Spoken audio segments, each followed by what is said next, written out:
niho rero maze kumubwira uko aca ambwira ngo reka telefone kuri ofisi nkama nibaza ngo telefone kuri ofisi kumbe yaciye agendayo na bosi. Urumva ko tugitaha yari yanyemereye ati genda uca ndakurungika ageze kuri ofisi rero ofisi y'iwacu mu minsi iheze uwatuvugira yari umudamu witwa Dorine ariko ubu nta bukiyari ngo hari umuntu w'umugabo niho rero yashika kuri ofisi ama wa mugabo ngo tuvugane turavugana aranga kunyumviriza no kuri mu kirundi aranga kunyumviriza ntiyigeze anyumviriza yambwiye ati ngira ikibazo ufise nyokuja we yambwiye yuko wamugwaye iminsi yose mugabo nta ngwara bagutora ati ni gute wowe ugwara bakakubura ingwara ati ivyo ntibibaho uko nyene ndamubwira nti kugwara iyo mbaza amarushwa burya we ntazogwara. nkaba ndi mu gihugu ca Arabia Saudite navuye mu Burundi itariki 12 z'ukwezi kwa gatandatu mwaka w'ibihumbi 2024 no kuvuga nzokwiza umwaka ndi muri kino gihugu itariki 12 nyene z'ukwezi kwa gatandatu kugiye gutangura. Nasafirishijwe na ofisi yo mu Burundi yitwa Ardawish, ofisi yanyakiriye ino muri Saudiya yitwa Said Office, iyo ofisi nashikiyeko hama nkaba ndi muri kontra. Natanguye akazi navuye mu Burundi tariki 12 canshika ino tariki 13 ca ntangura akazi tariki 14 bwaho niko kwezi kwa gatandatu nyene ku mwaka uheze ndaza mu kazi ariko ntivyanyoroheye. Ukwezi kugira gatanu niho natangura kugwara baranjana kwa muganga ariko iminsi nagiye kwa muganga nta ngwara bigeze bantora namba nyene mugabo bakampa imiti nkaza nkamira nkaza bigasubira bikanga ngasubirayo ubwa gatatu nkasubirayo. Hanyuma nibwo rero ejo naho nyene hahise naho nyene nasubiye kwa muganga bampa imiti aho imiti bampaye vyaranse ntabwo yanyorohereje. Rero nanifuza gusaba ubufasha kuko noshobora gutahukana basi mu gihugu iwacu nkagenda kumbure nkagerageza nkaraba ko noshobora gutora ka mitende. Ego mubifashe ijwi ryanje rigere kure nshobore gutahukanwa nja kugerageza ndabe ko nokongera gusubira kugira utuguvu muzoba mumfashije. Saba ubufasha bwo gutahukanwa nsubire mu gihugu muzoba mugize neza nukuri. Iruhande y'iyi audio y'iyi video mubona ariko aratabaza hariho turi kumwe ku murongo wa telefone mugabo reka mbanze ndabumvishe tagira icyo tumubajije atuganirire tubwire tumenye uyu Murundi kazi nawe ibibazo afise nyezina. Ndabaramukije nitwa Iradukunda Florine mu ntara ya Mwaro komine Ndava. Papa wanje yitwa Ndikumana Celestin, mama wanje yitwa Kigeme Mathilde. Nkaba ndi mu gihugu ca Arabia Saudite nasafiriye itariki 12 z'ukwezi kwa gatandatu ku mwaka w'ibihumbi 2024 nsafirishwa n'ikigo citwa Ardawish Agency. Hanyuma maze gushika hano nakiriwe n'ikigo citwa Said Office hama ndatangura akazi ku kwezi kugira gatanu ngo nagiye kugira uburwayi ariko baranjana kwa muganga. Banjanye kwa muganga ariko barambura ingwara n'imwe muganga nkakomeza kumererwa nabi. Rero mugabo nkinanata birasubira kandi bikanka ndasubira ndaja kwa muganga ubugira kandi ni ukuvuga muri make je nama kwa muganga ariko iyi saha ndumva ko vyanse ntagishobora gukora mfise uburibwe bw'umubiri wose nukuri inguvu zigenda ziramperana singishoboye gukora ikintu na kimwe sinshobora gutambuka ngo ndavuye hasi ndagiye bisaba ko ngenda nifadikiza sinobesha n'ukuri ndamerewe nabi, nifuza n'ukuri umuntu yoshobora kuntabariza ngashobora basi gutahukana mu gihugu, ngashobora kumbura kuja kwivuza mu gihugu iwacu, ndabe ko hari ico noshobora gukora kumbe nkashobora kurokora amagara yanje. Muzoba mukoze cane, singishobora gukora ikintu na kimwe. Mabuja wanje yari yanyemereye ko andungika hanyuma nkaja kwivuza, yari yabinyemereye ko andungika hari ejo hahise mvuye kwa muganga, kubera yarabona ko ntameze neza nawe nyene, ariko amaze guterefona kuri ofise ino akababwira uko ngwaye, kuri ofise umugabo asanzwe atuvugira yaciye amubuza amubwira ngo ntandungike ngo nigume ku kazi. Nanje kuguma ku kazi ntariko ndakora nta n'inguvu numva mfise, ntashoboye gukora ikintu na kimwe, nukuri numva bitanyorohereje na gato. Mumfashe nukuri nje nshobore gutahukanwa, nshobore kugenda mu gihugu iwacu nje kwivuza, muzoba mukoze cane.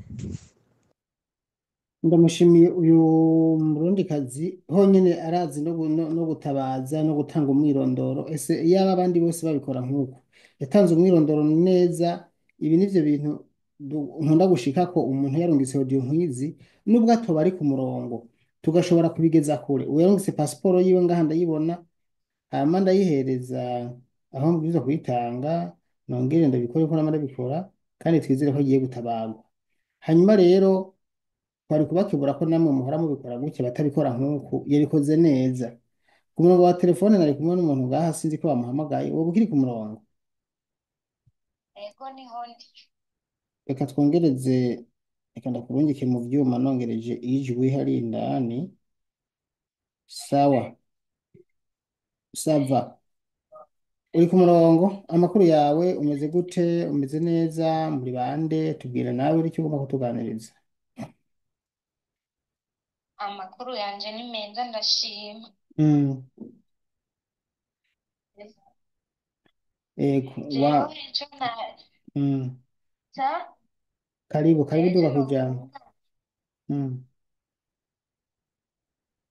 ko twogushimira gusa numva ata kindi nokumva nokurenza Eh, kubera ne, nta bifuzo ibikene. none we ntawuzi uyu? Uyu murundikazi je ndamuzi kubera twavuye ku kigo kimwe kubera basavira imbere zacu natwe turakurikira. Nivyo dukeneye. Mm.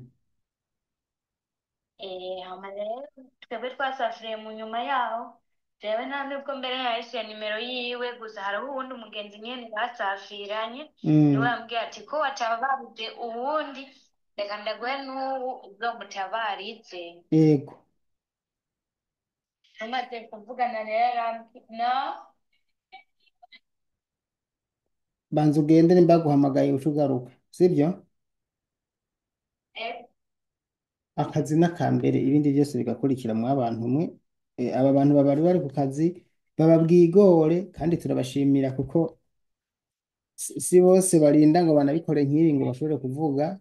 Rero iyo umuntu ashobora kurinda ari ku kazi agatanga ikiganiro nk'iki akavuga kuri mugenzi we ni ubutwari.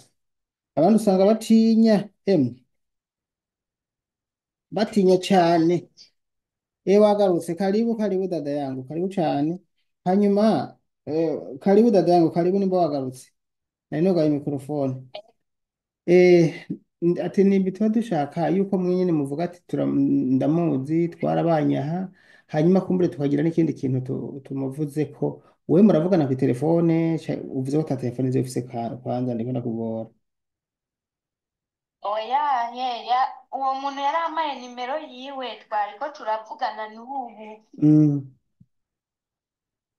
N'ubu yariko arambwira ati je kuva mu gatondo nta kintu na kimwe ndakora, kandi mm, abamabuja mbonye bariko barapanga inama, hama rero baciye basohoka baragiye ngo mm, ndarindiriye rero iki cambwira ngo ndarindiriye ikiba sinzi ngo ukuntu birava bigenda.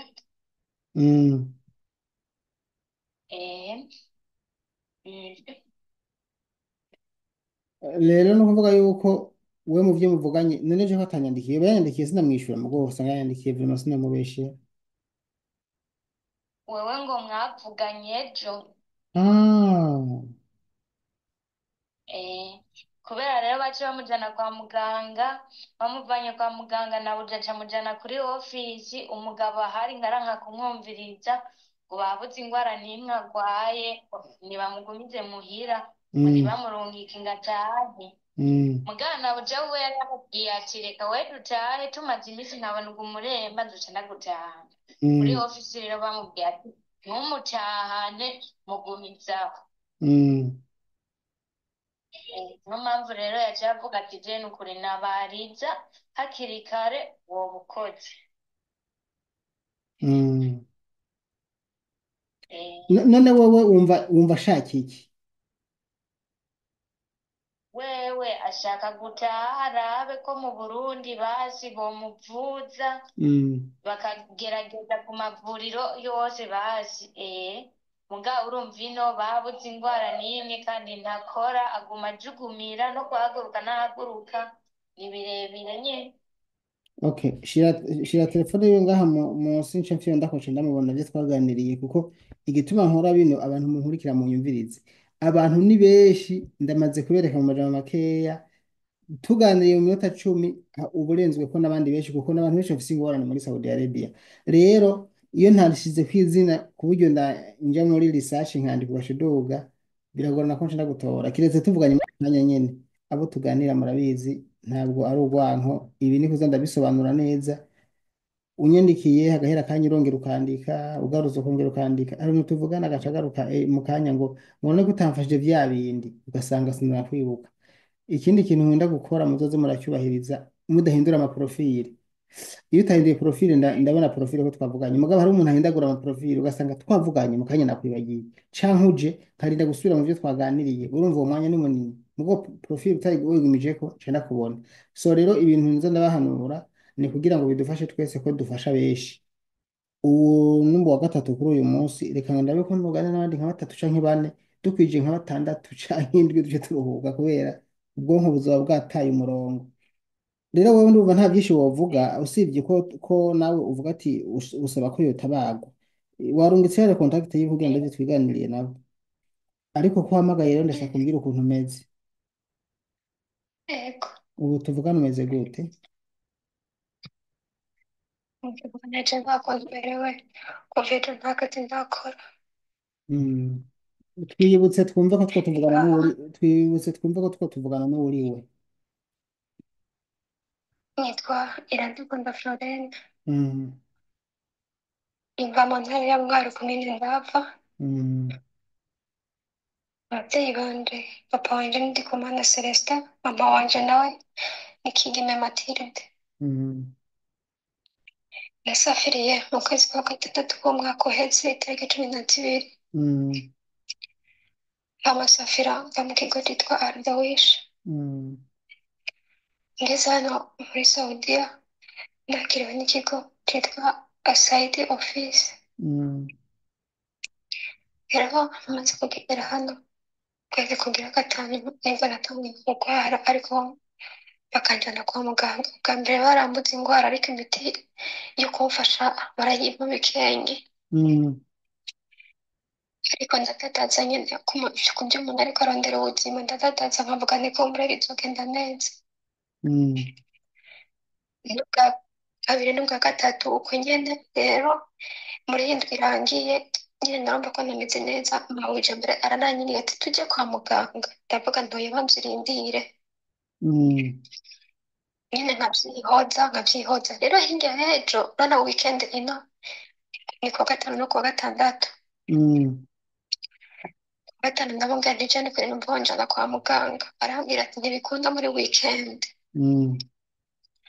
Mugabo kuwa gatandatu nanumva arambwira ati ngo tujye kwa muganga ubundi nari mbabaye cyane ndavuga ni kubera kuwa gatanu wanyankiye nubyihoze kuko hari mu masaha yo mu ijoro nkabona niko ndamutse ngiye njya asanga n'ubundi ka kazi kandarira icyo bisaba ko ndara nicaye nongera mfise amagara make. Yego. Ejo ndamubwira mu gatondo ntiwigeze nubwo mbyutse ejo kare naraye nicaye sinaraye ndyamye bivanye n'ukuntu byari bimeze nyine ndara ndabyuka ukuntu ibintu byo mu nda. Hanyuma niho amaze kuja ku kazi mu masaha ya saa tanu kweri namvise ko merewe nabi ndamubwira nti nukuri je basi ko vyanse kunjana kwa muganga basi jewe ndungika mu Burundi uzokoze nje kugerageza ubwira bose kazi. yego Mm, yego mm, niho niho yaca anerefona ati tora gama yawe mu gisakoshi ya hanaka hanyuma usanga kwibarabara mhm, ndagenda ndamusanga kwibarabara turagenda kandi kwa muganga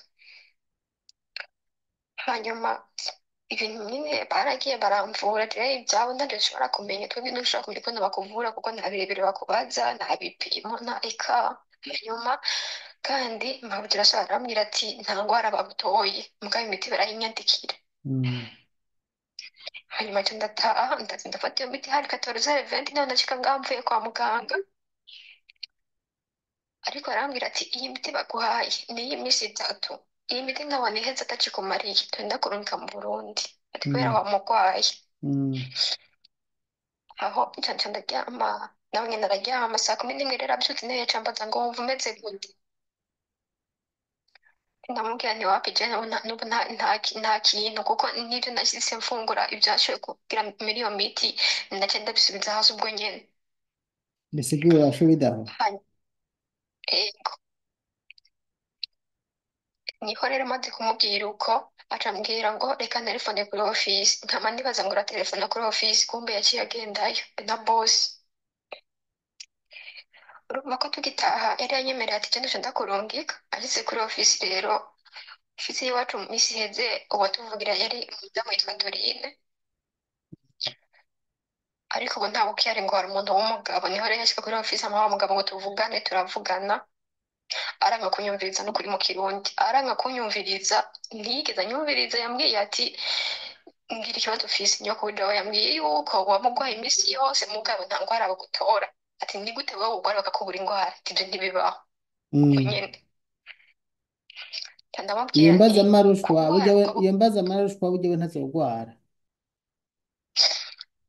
yanze kunyumviriza aranka arambwira ngo ntibyumvikana ko ushobora kuba urwaye bakakubura indwara inshuro zingahe yambwiye uko nyene Je nibo bantu mu buzima sintukana mugabo nama ndabatuka ku bisanzwe kuko uwo ni imbaza amarushwa uwo tumuraba ukundi kuntu uvuga mugabo umuntu abantu bose ka majorite bivanye nuko bavuwe bavuga ko batatoye indwara kandi baba bagwaye rero ntibashobora kwemera kukujyana muri sikaneri n'amafaranga menshi bakujyana horoheje birumvikana kudatora indwara si ibihere cyangwa agasama ushobora kubona ko umuntu akagwaye rero nibaza yuko sinibona bashigikira pe mugabo nibaza ko ata muntu upfa kwigwaza mu rwego gukora atagwaye nubwo hari ababikora ariko ni bake cyane nibaza ko iyo mico boyireka bandanye.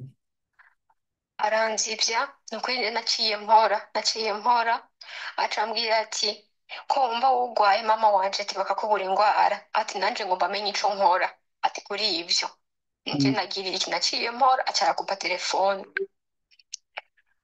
akuvye telefone je ndaguma aho nari niryamiye ku gasara mu nzu hanyuma ni umurundi reka numva avuga ikinyarwanda muntoreze izina ryiwe izina ryiwe ndamumenye kwanza ndamuhanye ndamwige nimba agomba ko tumwamamaza nka Karine tumwamamaze ibintu bagiye gukora si ibyo ni gufasha mwebwe raporo yo kuvuga ngo yarase kunyumviriza ico ni ikintu kibi cyane rwose kitabaho bandanye. yigezemo umwanya n'ukuri ntiyigezemo umwanya akinyakira ambwiye ati bite yahise ambwira ati gute wowe uvuga ko urwara bakakubura indwara inshuro zingahe wowe urwaye iki nje nyene nja kumusigurira ngo ya ngo ntibyumvikana ukuntu wowe urwara bakakubura indwara igare kutagwaye ngo reka yamenye ico nkora naciye mpora nyene ndahora rero niho naguma ngaho mabuja arahava araza aje acambwira ati kuri ofisi bambwiye ati ntuze umurungike nakore nanje nkore sinakubesha nk'ubu ndyamye yego ndaryamye mugabo mpagurutse ni ukuri numva norarira nkagwa nkariye nta kintu ushoboye gukora bikirenze kuri ibyo nta kintu na kimwe rero bafungura ngaha mu rugo nta kintu na kimwe nshoboye mfise uburibwe nkagira kuguma nyine ngenda muri toilette ngenda ngaruka nubwo buzima nibwo mbayemwo ngaha mfise agahinda n'ukuri mfise agahinda kuko yaze kunyumviriza akongera kandi mawuje yaranyemere kundira itike akamuteramo umutima mubi ngo nagwaye ntuze umurungike none amezi atatu yabo ntibayahejeje ntibari bafise amafaranga yayo